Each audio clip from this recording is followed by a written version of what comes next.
मुंबईत मराठी भाषेच्या मुद्द्यावरून राजकीय वातावरण तापले। राज्य सरकारने हिंदी भाषेचा अध्यादेश काढला, ज्यामुळे वाद निर्माण झाला। यावर ठाकरे गटाचे नेते संजय राऊतांनी मुख्यमंत्री देवेंद्र फडणवीसांवर टीका केली। ते कोणती टीका केली हेच आपण या आजच्या व्हिडिओमधून जाणून घेणार आहोत। मराठी माणसांच्या एकजुटीपुढे राज्य सरकारला सुद्धा झुकावे लागले। हिंदी भाषा सक्तीचा अध्यादेश मागे घ्यावा लागला। यावर ठाकरे गटाचे नेते संजय राऊत यांनी मुख्यमंत्री देवेंद्र फडणवीसांवर निशाणा साधलाय।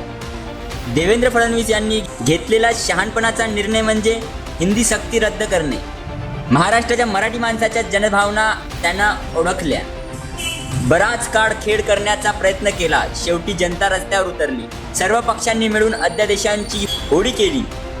राज ठाकरे आणि उद्धव ठाकरे यांच्या एकत्रित मोर्चांनी घोषणा झाल्यावर सरकारने धसकाच घेतला होता। महाराष्ट्राच्या कानाकोपऱ्यातून लाखो लोक येणार होतं। आता कमिटी स्थापन कशाला केली?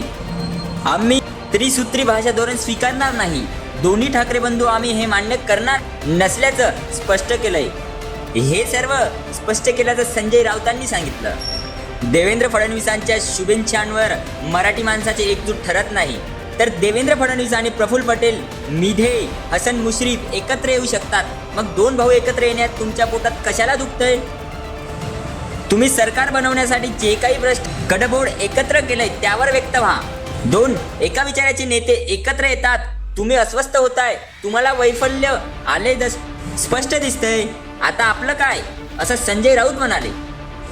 एकनाथ शिंदे हे देवेंद्र फडणवीसांना भ्रष्ट नेता बोलत होते। फडणवीस अजित पवारांना तुरुंगात टाकायला निघाले। पंतप्रधान मोदी प्रफुल्ल पटेल यांना दाऊदचा हस्तक बोलत होते। उगाच भूतकाळात जायला लावू नका। कोण संपलंय, कोण टिकायचं, कोण वाढतंय हे येणारा काळ ठरवेल।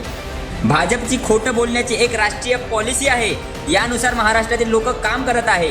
उद्धव ठाकरे यांनी एक रिपोर्ट बनवला आहे, तर समोर आणा। एक रिपोर्ट समोर आणलाय, त्यावर कॅबिनेटमध्ये चर्चा होऊ शकत नाही का? राष्ट्रीय पॉलिसी राज्यासमोर येते त्यावर चर्चा करणं गरजेचं असतं। देवेंद्र फडणवीस 3 वेळा मुख्यमंत्री बनले, त्यांना इतकंही माहीत नाही का?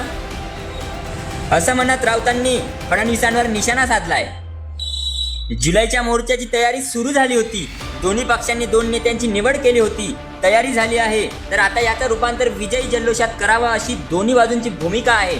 यावर राज ठाकरे यांच्याशी बोलणं झालं, आम्ही चर्चा केली आहे, जे ते यावर मत देतील। मेळावा नक्कीच एकत्र होईल। विजय जल्लोषात कोणालाही दूर ठेवून जल्लोष होणार नाही, असं संजय राऊतांनी म्हटलं आहे। जर तुम्ही अजूनही YouTube चॅनलला सबस्क्राईब केलं नसेल तर ते लगेच सबस्क्राईब करा।